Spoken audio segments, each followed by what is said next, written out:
Please. Hey. Welcome back to our space. You know, some folks treat the people who love them like accessories, good to show off when it fits their life, easy to throw away when it doesn't. Today's story is a hard lesson about betrayal, heartbreak, and how one man turned pain into power. This one's called My Wife Borrowed My Car Before My Big Exam, and I Found Out She Used It to Cheat. Let's get into it. I'm a 30-year-old man, and my wife, Jillian, is 29. We've been married for 5 years. We met back in college and fell in love fast, real fast. After we graduated, it just felt right to get married. I wish I could tell you that things stayed good after that, but the fact that I'm even telling this story says enough, doesn't it? Now, I work in the corporate world, one of those high-stress, high-stakes jobs where you've got to grind hard if you want to climb up the ladder. I've always believed that if I put in the work now, I'll get to relax later. I told Jillian that from the start, and she said she understood. Even with long hours and late nights, I always made sure to show up when she wanted time together, date nights, weekends, all that. Jillian didn't work a regular 9 to 5. She loved cooking, so she started a small food business. At first, she sold online, but eventually, we realized she needed a physical spot to grow. Problem was, rent in our city was insane. So I called my uncle who had an old food truck sitting unused on the other side of the state. I drove hours to bring it back for her, because that's what you do when you love someone, right? We set up a lease agreement, got it cleaned and registered, and she's been running her food business out of it ever since. Now, here's the deal. We weren't rich. We had one car, my car. She could drive the truck, but it wasn't something you'd just take to the grocery store or your friend's house. So, sometimes when I didn't need the car, she'd use it. No big deal. At least, that's what I thought. Then came that weekend. I had a huge professional exam coming up on Monday, something that could literally change my career and get me that promotion I'd been working toward. So all weekend, I was locked in, studying hard. Jillian said she wanted to see some of her girlfriends and asked if she could borrow the car. I said, sure. I figured the quiet house would actually help me focus. She left around 1 or 2 p.m. Hours passed. By 7 p.m., I realized she hadn't texted or called. I brushed it off because I was deep into my notes.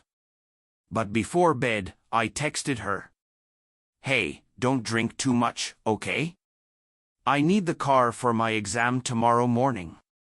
She said she understood and promised she'd be home that night.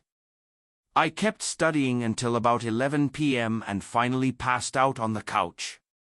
When I woke up the next morning around 6 a.m., I went upstairs, no sign of her. The books I'd left scattered on the table were still there, untouched. That's when my stomach dropped. I checked my phone. There was a text from her. Sorry, babe. I had too much to drink last night, but I'll be back before your exam. She apologized over and over. Now, I'm the type who plans everything to the minute. So, yeah, I was stressed. I got dressed, ate a quick bagel, packed up, and waited. I like to be early. Real early. But when I saw I had only an hour left before the exam, I started calling her. No answer. I called again. And again. 5 calls in 10 minutes, nothing. My hands were shaking. Was she passed out somewhere? Was the car wrecked? I thought about taking her food truck, but come on, showing up to a professional exam in a food truck? That'd be a joke. Finally, with 30 minutes left, I gave up and ordered a lift. Even that was taking too long. So, desperate, I called my friend Emmanuel, thank God for that man. He rushed out of work, got to me in 7 minutes, and sped like a hero to the exam center. We made it with 3 minutes to spare. During the ride, I told him everything. He said we'd talk more after the exam. I did my best to focus, but I was furious. I kept seeing her face in my head, wondering what she was doing while I was fighting for my future. Somehow, I finished the test. I went home later by Uber. And there it was, my car and her food truck in the driveway. She must have seen me pull up, because she opened the door before I even reached it, looking guilty and scared. "Babe, I'm really sorry," she said right away. I held it together and told her we'd talk inside. She said she drank too much and her friend, who'd had less to drink, drove her home. Then she crashed at that friend's place. She swore she overslept and came back as soon as she could. I asked her where exactly she'd been. She dodged the question, said maybe I didn't hear her because of a bad connection. It didn't add up. I finally asked the question I was scared to ask. "Who were you really with?"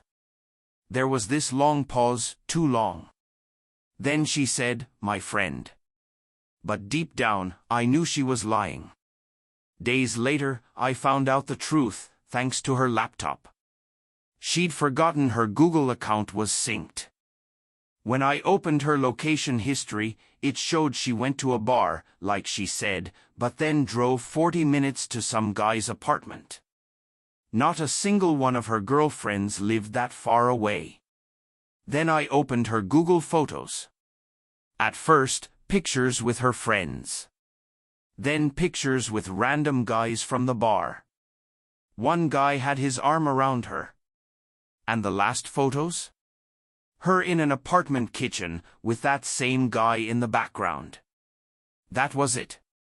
She cheated. There was no bad connection. No drunk mistake. She slept with a stranger the night before my life-changing exam and almost ruined it for me. I gathered every piece of proof I could. And then I called my lawyer. A week later, Jillian was served with divorce papers, right at her food truck. In front of customers. She looked shocked, humiliated. Later, she called me crying. "Are you really divorcing me over the car?" I said I was sorry.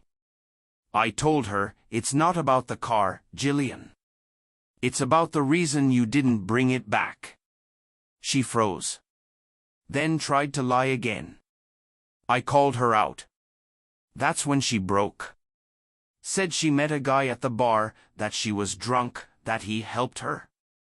Then she started crying, swearing nothing happened. But when I pushed, she said something that confirmed everything. She said, "It wasn't much." I shouted, "So there was something." She broke down sobbing. And that was all I needed. I told her to pack her things and leave. She begged, cried, pleaded. But she left. And I can't lie, watching her walk out that door felt like both pain and freedom. Months later, the divorce was final. I didn't get much. The judge gave her my car and a small alimony. But I got to keep the house. Fair trade? Maybe not. But I was free. Still, I wasn't done. See, that food truck? It wasn't hers.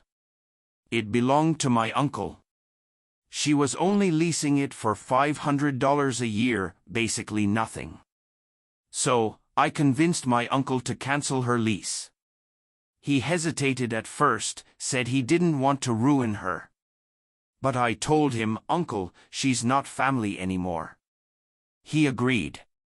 He refunded her lease and took the truck back. When she found out, she called me screaming. "You're ruining my life," she said. I told her, "No, Jillian. You did that the night you betrayed me." She tried to beg again, but I hung up. Blocked her number. Now, I just pay the alimony, nothing else. And I sleep better knowing I took back every part of my life she once used for her own gain. Serving her at her food truck, taking back what she built on your kindness, man, that was poetic justice. The court might not have given you everything, but life sure did. You got your peace back. And that's the real win. What about you? What's the biggest red flag you ignored in a relationship? Share your thoughts in the comments. And hey, thank you for watching our space. Make sure you like, subscribe, and hit that bell icon so you don't miss our next story. See you soon.